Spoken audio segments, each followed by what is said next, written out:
I tell you, they are lying to the American people more than anyone else.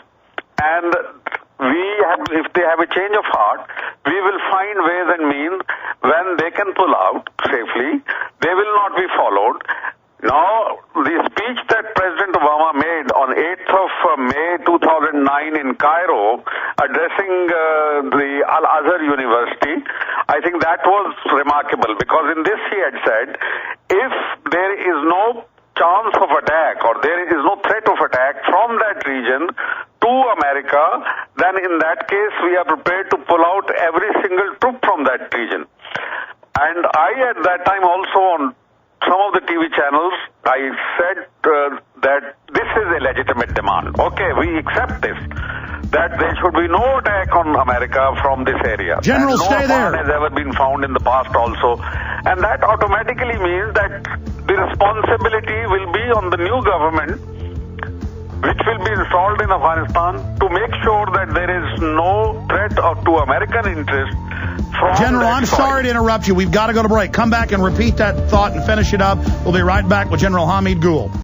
You walk into this room at your own risk, because it leads to the future. Not a future that will be, but one that might be. This is not a new world. It is simply an extension of what began in the old one. It has patterned itself after every dictator who has ever planted the ripping imprint of a boot on the pages of history since the beginning of time. It has refinements, technological advances, and a more sophisticated approach to the destruction of human freedom. But like every one of the superstates that preceded it, it has one iron rule.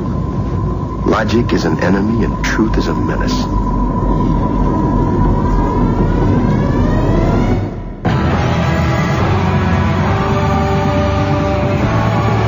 The answer to 1984 is 1776. You're listening to The Alex Jones Show.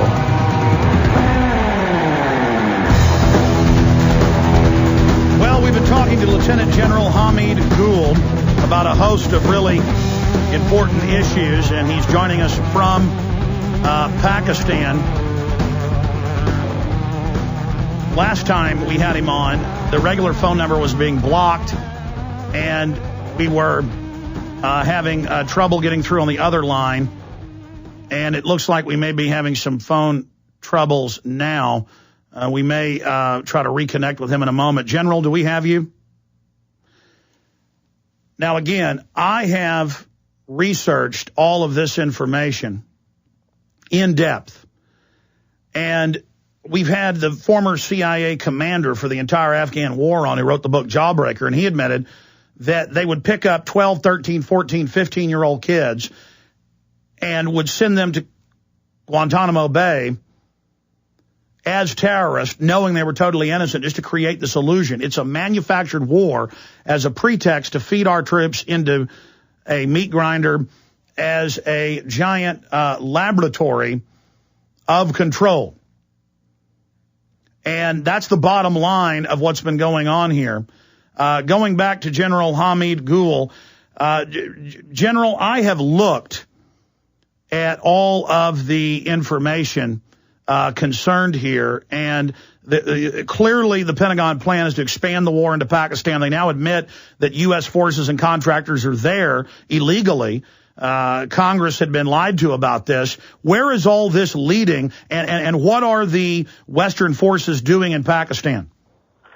Well, they are on sabotage, subversion mission, and inciting people to rise against the central government of Pakistan. So they are on destabilizing exercise, not realizing that this is going to hurt them more than it is going to hurt us, because we are in any case suffering. There is a spate of flood at the moment we are facing in Pakistan. It's a great human tragedy that we are in the middle of it.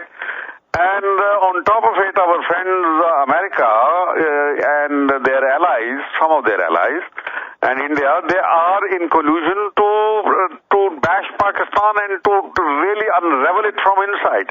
Now, this is very unfair, and I don't think they will be able to do it at the end of the day. I think if they get embroiled in Pakistan, then they will keep on staying here for a very long time. And I don't think the American people have a heart for it. I think 60% of Americans are now already against this war. And if they're going to expand this war, because I know one thing, the irregular fight that is going to be put up to Americans, whether in Pakistan, Afghanistan or Iran, now the larger the area of conflict and longer the period of conflict, the established power, the one who is equipped with more firepower, cannot win. This is a lesson from history, and it is immutable. Because if they enlarge the area of conflict, then they will get more embroiled into some of the very difficult things which they can't foresee at this moment. So I think it is professionally very, very unwise for America to get involved into a conflict inside Pakistan. General Gul, where is this leading if the United States doesn't pull out? I mean, clearly our government, controlled by these offshore corporate interests, wants to expand this into Pakistan with this destabilization. From your research, how many contractors are sneaking around in your country versus regular U.S. forces? Well, I think the security contractors at this moment, they are trying to spread their wings into Balochistan area. And Americans have been granted permission, it is understood, to open, because they arm twist us, our government and our leaders, very conveniently, and they are going to open a consulate in Quetta.